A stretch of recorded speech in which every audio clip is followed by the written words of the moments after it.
Progres luar biasa yang ditunjukkan Timnas Indonesia pada akhirnya membuat nama tim Garuda jadi banyak dibicarakan. Yap, dari sebuah tim yang awalnya nggak dianggap di Asia, kini nyaris setiap hari media-media di Asia membahas soal Timnas Indonesia. Gak cuma di Asia, bahkan pembahasan soal Indonesia ini juga sering menyebar sampai ke Eropa.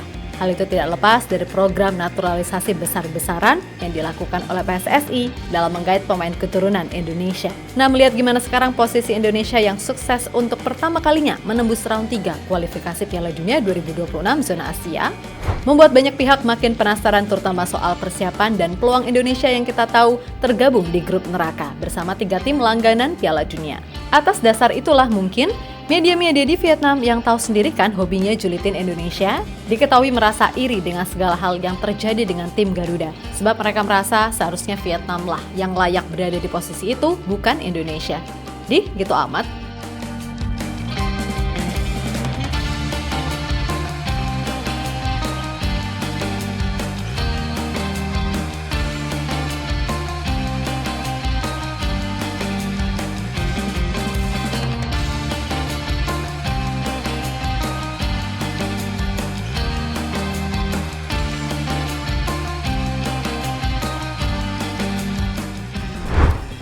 Ibarat berita transfer window, Indonesia ini benar-benar jadi komoditas pembahasan yang selalu menarik. Entah itu dari sisi prestasi, kontroversi, ataupun hal lainnya. Bahkan pembahasan soal Timnas Indonesia ini gak cuma mengarah ke Timnas senior aja, sebab media-media asing kini juga banyak yang memantau gimana perkembangan Timnas Indonesia Junior macam U20 ataupun U16. Hal itu juga tak terlepas dari prestasi timnas senior maupun U23 yang pelan-pelan mulai mampu bisa berbicara di level Asia. Memang sih, masih banyak hal yang perlu dibenahi. Akan tetapi secara umum, apa yang dilakukan timnas sejauh ini pada akhirnya ya tadi, membuat timnas ini jadi banyak dibicarakan. Ya ibaratnya, sampai muncul kredo nggak timnas nggak makan. Dan kredo itu layak dan sangat layak disematkan kepada media Vietnam yang nyaris setiap waktu membahas soal timnas Indonesia, alih-alih timnas mereka sendiri. Tapi apa juga yang mau dibahas dari timnas Vietnam kan?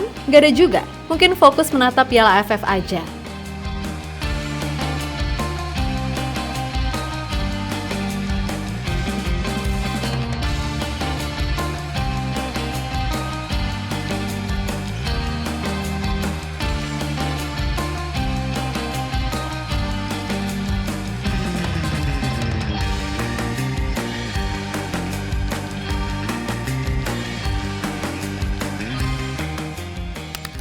Ya, berkaca dari hal tadi, media Vietnam BGTV menyebut jika Indonesia sama sekali tak layak masuk ke round 3, di mana mereka menyebut kalau Vietnam sejatinya lebih layak untuk bermain di sana. Alasannya pun cukup menggelikan, yang mana Indonesia disebut cuma modal beruntung lolos ke round 3, sesimpel itu. Melihat dari putaran kedua, Indonesia beruntung karena lawan beratnya. Vietnam mengalami penurunan dan krisis di bawah asuhan Philippe Toshie. Peluang emas dimanfaatkan Indonesia untuk meraih 6 poin dalam 2 pertemuan melawan Vietnam. Tulis BGTV. Guys, gila. Wow! Oh! Nice.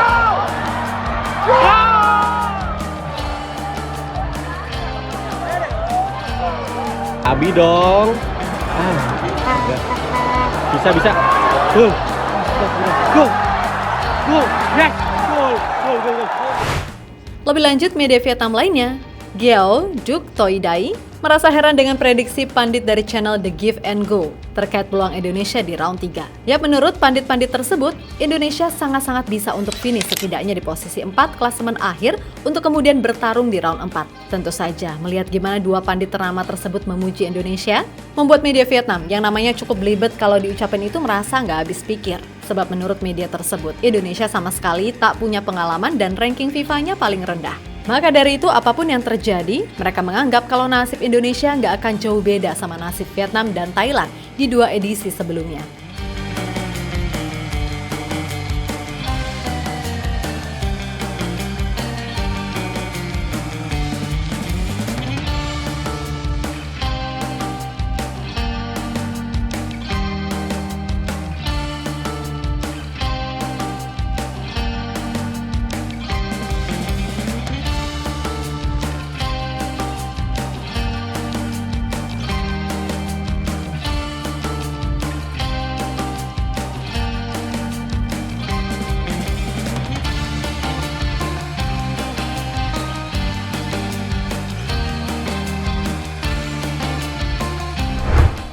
Ya berkaca dari hal yang ada, tak sedikit yang pada akhirnya menyimpulkan kalau Vietnam ini emang sedang ngiring-ngiringnya sama Indonesia.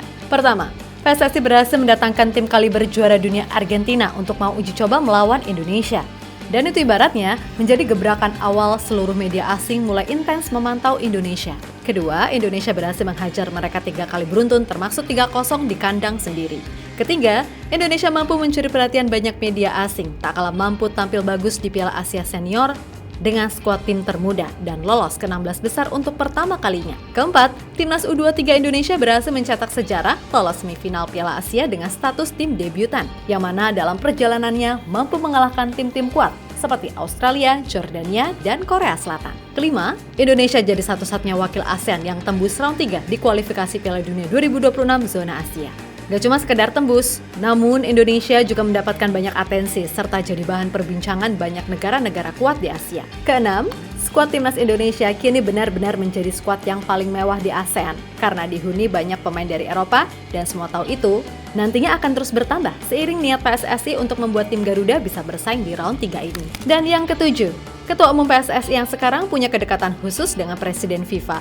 Bahkan di Indonesia ada kantor FIFA, sehingga itu yang mungkin Vietnam makin merasa dongkol dan iri, apalagi setelah Indonesia pasca gagal jadi tuan rumah Piala Dunia U20, tiba-tiba ditunjuk jadi tuan rumah Piala Dunia U17. Dan sebenarnya masih banyak lagi, tapi nanti kasihan mereka tambah panas. Intinya, apapun yang terjadi, Indonesia akan tetap maju. Mau dijulitin segimanapun nggak ngaruh, karena fakta tetaplah fakta. Dikatain beruntung atau apapun, yang dicatatkan masuk ke round 3 adalah Indonesia, bukan Vietnam. Jadi ketimbang julid melulu tentang kami, mendingan pantau aja timnas sendiri tentang persiapan menuju AFF yang sangat amat luar biasa bergengsi tersebut. Kita mah apa? Mau fokus aja dulu ke round 3, melawan tim-tim besar Asia, sembari menata mimpi yang meskipun sulit digapai tapi bisa diusahakan. Menang kalah itu belakangan.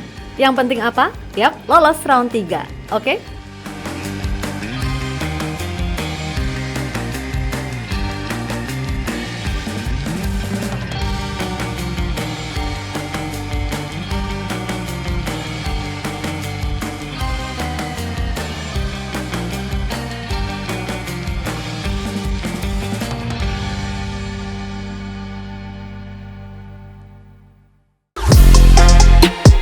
Halo, izin iklan sebentar ya guys. Jadikan ruangmu bernuansa Timnas. Temukan beragam poster dinding, sepak bola dan Timnas dengan desain menawan, kualitas premium dan harga yang tidak akan menguras kantong. Segera klik link Shopee di deskripsi video ini dan dukung Timnas dengan sepenuh hati.